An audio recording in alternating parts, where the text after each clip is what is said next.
Twebaza Mukama kubanga mulungi gye tuli, abadde naffe atukuumye atuwadde obulamu. Njagala era naawe okukwebaza olw'okubeera ng'ogoberedde okutambula kwaffe kuno mu musomo guno.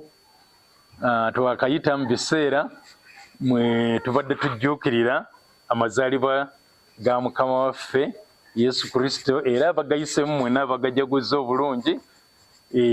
Twebaza Mukama olw'ekyo. Tukyeyongerayo, kino kye kitundu kyaffe kigenda okubeera nga kisembayo, tuggalewo omusomo guno gwe tutambudde nagwo. Kino kye kitundu ekyataano mu ekimu nga tuzze tulaba okutuukiriza enteekateeka ya Katonda eri obulamu bwe. Gwe nga si kinnoomu, twalaba nti Dawudi yakituukiriza, era nabagamba bwe nali ntandika n'ekitundu ekyana mu omwenda ne mbagamba nti nga bwe twatandika ne Dawudi, ngenda kuddayo tutunulire Dawudi nga tutunulira areas oba ebintu ebitali bimu mwe yayita okutuukiriza okuteesa kwa Katonda, enteekateeka ya Katonda, ekigendererwa kya Katonda. Ebyo byonna ebisatu bitegeeza ekintu kimu. Akati twalaba mu kya 49 nti Dawudi yatuukiriza ekigendererwa kya Katonda oba okuteesa kwa Katonda eri obulamu bwe nga omuwonya. Nabaga nti tutegeeza kumuwonya omusawo ajjanjaba abalala, naye tutegeeza omuntu asobola okufaayo eri ebyetaago by'abalala, ng'abantu abalina ebizibu, abalina ennaku, abalina ebibasobedde nga basobola okuddukira gy'ali, n'ababudaabuda, n'abakumaakuma, n'abafuulamu ekintu eky'amakulu. Kati twalaba nti yali omuwonya addukirwako. Ekyokubiri, yali mukulembeze nga kabaka. Katonda yateesa nti Dawudi ajja kukulembera abantu be b'okulonda abantu be Isirayiri, n'akikolera ddala bulungi. Mukama n'amuwako obujulizi nti yakituukiriza, ate n'abantu nga bamuwako obujulizi nti ddala yali kabaka eyabagasa. Kati olwaliro tugenda kulaba ekintu ekirala ku bulamu bwa Dawudi, ku lugendo lwa Dawudi, era nga kino kyekisinga oba oliawo okutulema abasinga obungi, kyekyokubeera nti Dawudi ng'oggyeko kuba nti yali kabaka, naye ate Dawudi yali omuddu omwesigwa. Singa mbadde njigiriza mu Lungereza nandikiyise royal servant. Yali omuddu omwesigwa, omuweereza omwesigwa. Era tugenda kubeera nga tukiraba kino nti obujulizi buno bwamuweebwako kabona. Kabona ayitibwa Akimereki. Akimereki kabona yamuwako obujulizi buno. Bw'oba osomye mu Samwiri, ngenda kusoma Samwiri ekisooka 22, essuula ya 22 okuva ku lunyiro lw'12 okutuuka ku lw'14. Samwiri ekisooka essuula ya 22 olunyiro lw'12 okutuuka ku lw'14. Naye njagala kusooka nsoma olw'14 kubanga mwe muli ekigambo ekyo, mwe muli obujulizi obwo nga kabona Akimereki abuwa. Olw'14 luga nti awo Akimereki n'addamu kabaka. Kabaka ayogerwako ye Sawulo. Wano Sawulo yali ng'ayiga Dawudi, ng'era ye Sawulo alangirira Dawudi okubeera omulabe we. Naye mu kudduka nga Dawudi adduka n'agenda mu yeekaalu ya Mukama n'asangayo bakabona, yali ng'ayagala ekyokulya, n'abasaba bwe balinawo ku kyokulya ne bamuwa ku migaati n'ekirala ky'ekitala. Kabona n'amugamba nti ekitala kye tulinawo kyekyo kye wajja ku Goliyaasi, nakyo n'akimuwa. Kati ebigambo ebyo ne bituuka eri kabaka Sawulo, n'agoberera n'atuuka mu yeekaalu n'asanga nga Dawudi agenze naye ng'aweereddwa ebintu ebyo. Kati n'alagira bakabona babeere nga battibwa, naye nga tebannattibwa. Kabona oyo ayogera ebigambo bino nga byogera ku Dawudi, amuwako obujulizi, lwe lunyiro lw'14. Awo Akimereki n'addamu kabaka n'ayogera nti, era ani ku baddu bo bonna amwenkana Dawudi omwesigwa? Nga kyategeeza nti mu baddu bonna b'olina mu ggwanga lino erya Isirayiri tewaliiwo muddu mwesigwa okwenkana Dawudi. Dawudi yali muddu mwesigwa. Bwe yali kabaka eyatuukiriza n'agasa, ate ne ku ludda olw'obuddu yali muddu omwesigwa. Kaakati njagala tuddeyoko waggulu katono nga bwe mbagaye nti bino ebyaliwo byali nti Sawulo yali avunaana bakabona olw'okubeera nga bawadde omulabe we Dawudi ebyokulya n'ekitala. Katandikire ku 12 waga nti Sawulo n'ayogera nti wulira nno ggwe mutabani wa Akituubu. N'addamu nti nze nzuuno mukama wange. Olwo nno agamba Akimereki. Sawulo n'amugamba nti mwanneekobaanira kiggwe ne mutabani wa Yese. Mutabani wa Yese ayogerwako ye Dawudi. Kubanga wamuwa emigaati n'ekitala n'omubuuliza eri Katonda angolokokereko okunteega nga leero. Kaakati olwa 14 awo Akimereki n'addamu kabaka n'ayogera nti era ani ku baddu bo bonna amwenkana Dawudi obwesigwa? Ye mukoddomi wa kabaka era ayingizibwa mu kuteesa kwo era ow'ekitiibwa mu nnyumba yo. Ng'amuddamu ng'amuga nti mu baddu bonna b'olina kabaka Sawulo temuliimu muddu eyenkana Dawudi obwesigwa. Gwe nange tusobola okubeera abaddu oba abaweereza eri abantu abatali bamu era ne ku mitendera egitenkanankana, naye oli muddu mwesigwa? Oli omuweereza omwesigwa?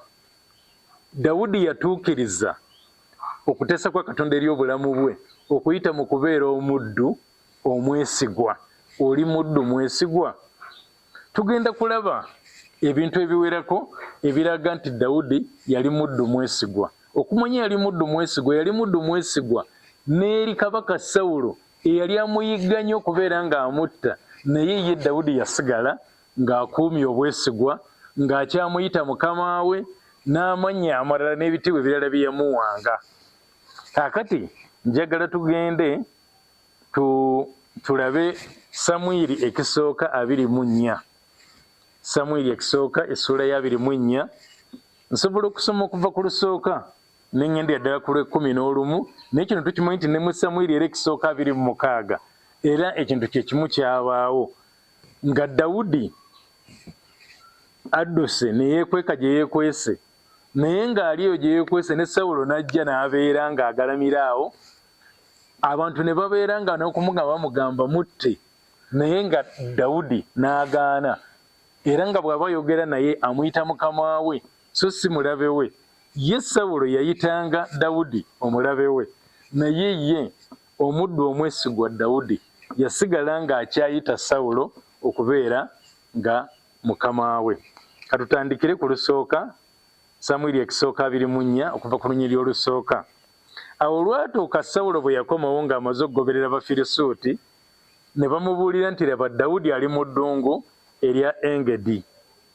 Olwokubiri, awo Sawulo n'atwala abasajja be 30,000 abaalondebwa mu Isirayiri yenna, n'agenda okunoonya Dawudi n'abasajja be ku njazi ez'embulabuzi.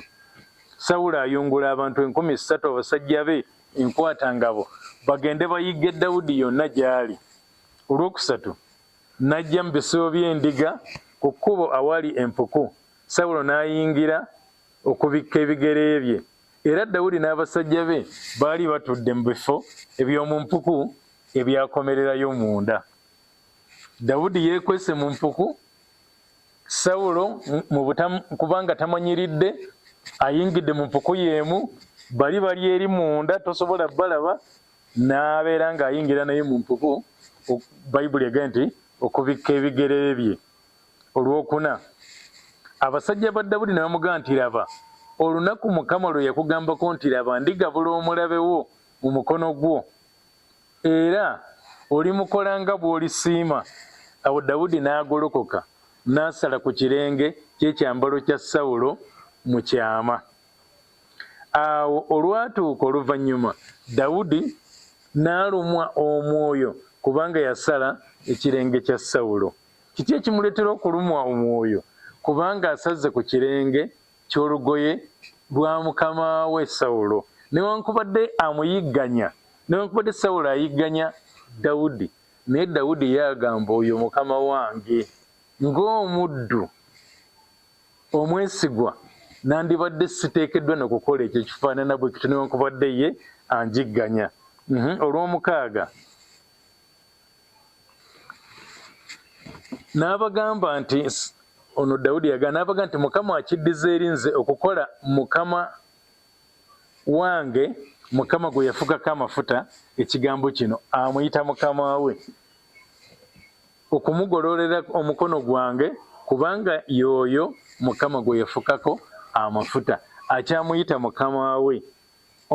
Omusajja ono n'abeeranga Dawudi n'abeeranga muddu omwesigwa mu mbeera zonna, newankubadde nga gwayita mukama we nga kati yali amufuukidde omulabe, kyentegeeza nga Sawulo afuuse omulabe eri Dawudi, era nga Sawulo bw'aba ayogera ku Dawudi amwogerako ng'omulabe we, naye ye Dawudi yasigala nga muddu mwesigwa. Agambye abasajja be mu Lw'omukaaga n'agamba abasajja be nti Mukama akiddiza eri nze okukola mukama wange, Mukama gwe yafugako amafuta, ekigambo ekyo siyinza kumugololerako mukono, siyinza kubeera nga mutuusaako obulabe. Lwaki? Kubanga mukama wange. Olw'omusanvu, awo Dawudi n'aziyiza abasajja be n'ebigambo ebyo, n'atabaganya kumugolokokerako Sawulo. Awo Sawulo n'agolokoka n'ava mu mpuku n'agenda.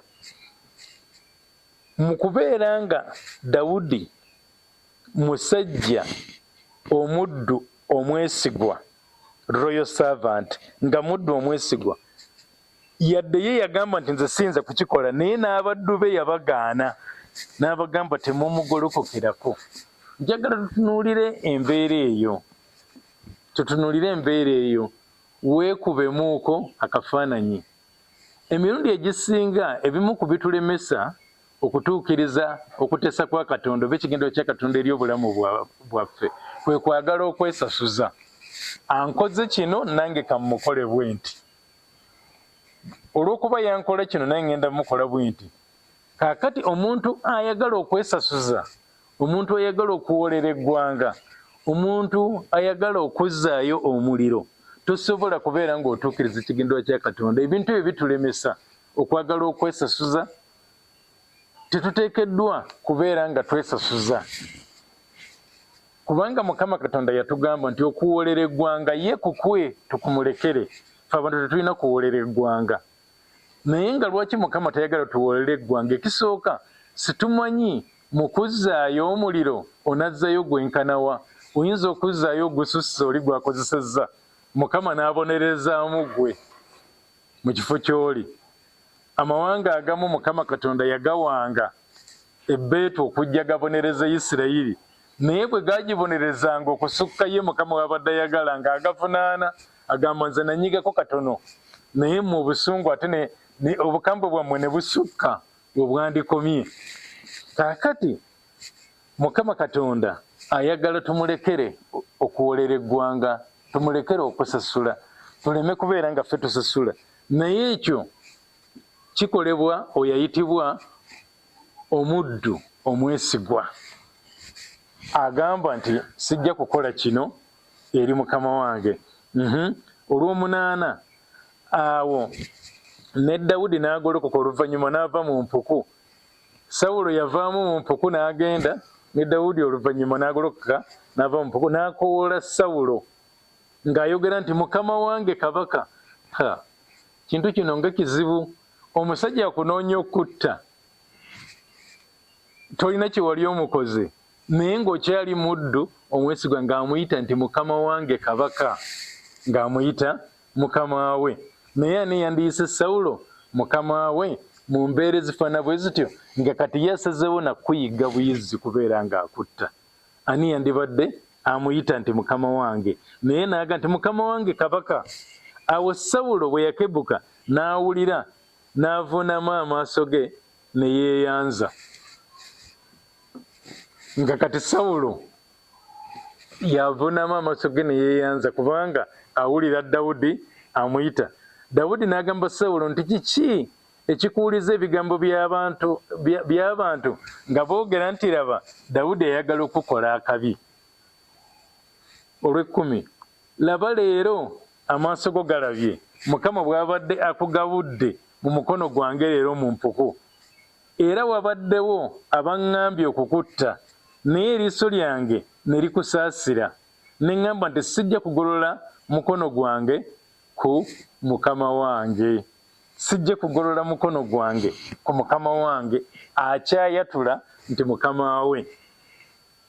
Naye kakati Dawudi waayogerera ebyo byonna nga naye yafukibwako amafuta okubeera kabaka naye nga kyamanyi nti Sawulo yakyali kabaka newankubadde naye yafukibwako amafuta okubeera kabaka naye Sawulo yakyali kabaka ng'akyamugondera akyamuyita mukama we.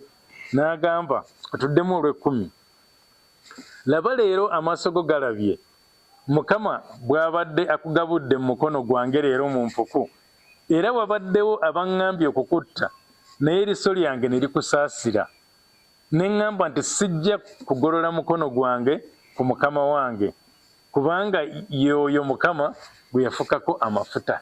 Sijja kugolola mukono gwange ku mukama wange. Ebintu bino ebyokwesasuza biri mu mitendera mingi nnyo.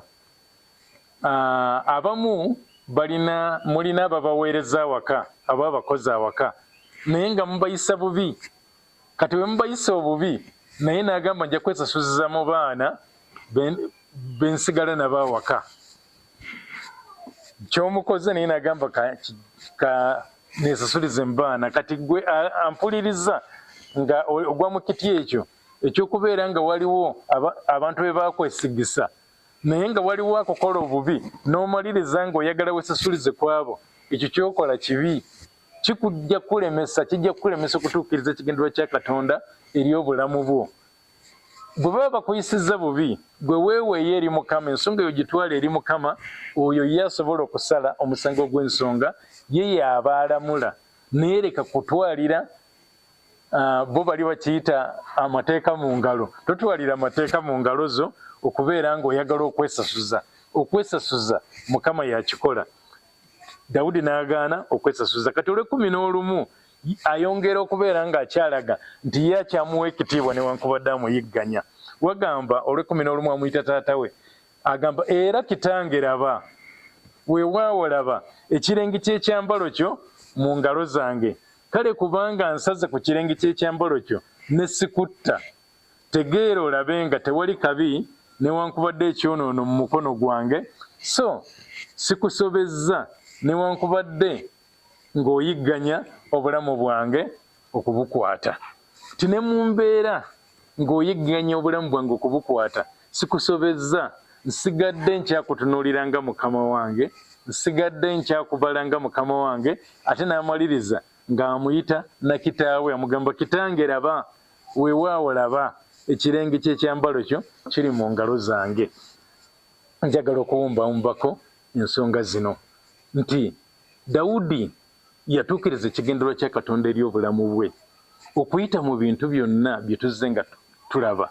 N'atuukiriza ekigendererwa kya Katonda eri obulamu bwe ng'abantu abataliimu ka buntu, abantu abanyigirizibwa, abantu abalina ennaku, abantu abalina amabanja bazze gy'ali, baddukidde gy'ali, n'abeera ng'abakumaakuma, ng'abakolamu omulimu, ng'abayamba. Bwe yaweebwa obwakabaka n'abeera nga kabaka, bwe yabeera nga muweereza nga muddu eri kabaka Sawulo, yasigala nga muddu omwesigwa, omwetoowaze eri kabaka Sawulo. Ne bwe yamuyigganya okubeera nga ayagala okumutta, ye Dawudi teyatwalira mateeka mu ngalo, teyakitwalabanga mukisa nti kati kamutte. Nedda, naye yasigala nga kyamuyita mukama we, yasigala nga kyamuyita taata. Kati tubeereko ne kyetuyiga ku Dawudi ebyamuyamba okutuukiriza ekigendererwa kya Katonda eri obulamu bwe. Bwe tuba tubisomye ne tubitegeera mu Bayibuli, tubiteeke naffe mu nkola, bijja kutuyamba. Oli mwesigwa, oli mwetoowaze. Mukama Katonda bw'aba akwazise ku buyinza okubeera nga okulembera abalala, obakulembera n'omutima ogutuukiridde, obakulembera nga Mukama bwe yandibadde ayagala obakulembere. Era bwe wabeerawo abantu nga bazze gy'oli nga beetaaga okuyambibwa, nga beetaaga okubudaabudibwa, beetaaga okukumibwa ebizibu beetuumyeko bali mu nnaku osobodde okubeera ng'obakumaakuma kubanga mu ebyo Dawudi mwe yayita okutuukiriza ekigendererwa kya Katonda eri obulamu bwe.